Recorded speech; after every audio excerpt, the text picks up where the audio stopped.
There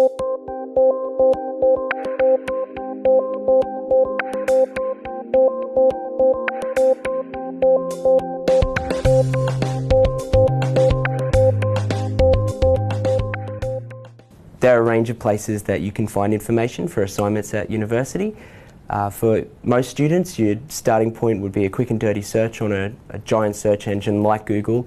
But if you need to start getting more precise information, more accurate information, university libraries generally have an aggregated search function, and you can get even more fine-grained than that by looking at university databases, which give you access to academic journals around the world.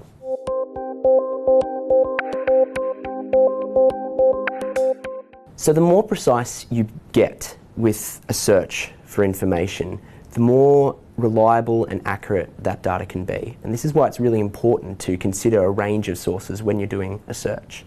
So academic journal databases give you access to peer-reviewed published articles which explain how they got their evidence, what are the assumptions underlying their argument, and that's really important detailed information.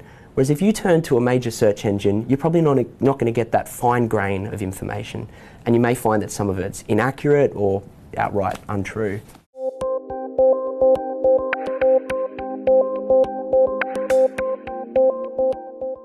To understand which sources of information are the most useful at university, it really depends on what it is you're looking for in the first place, obviously.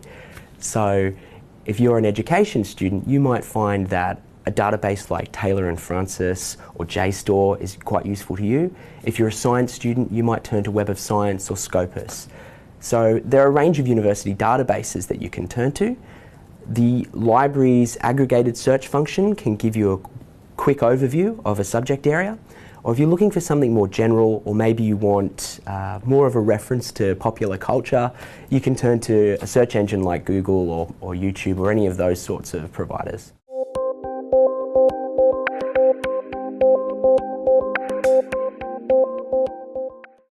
So there's two main differences that I can think of when you're searching for information from different sources. The first criteria is the quality of the information you're finding. The university pays for access to journal databases, so you have really high quality information in there, and that's quite important if you need to make a very accurate, precise argument. But at the same time, you have access to services like Google or YouTube or something, which gives you a much broader range of information, but it's not necessarily as accurate. And the other thing to consider is what sort of information are you looking for, not just in terms of accuracy. Are you looking for something based on science, on literature, on the social sciences, or are you looking for some primary information, maybe from history?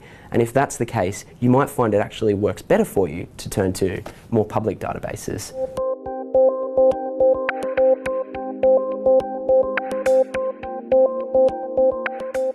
Depending on the source that you're turning to, there are two ways of using it efficiently. If you're using one of the databases, Boolean searching, which is a form of search logic that helps you narrow down the results that you're getting, is a really powerful tool to use. The other thing to consider are the keywords that you find in your essay question or in any articles that you're looking up, and that can really help you as you're looking through any database or any search engine.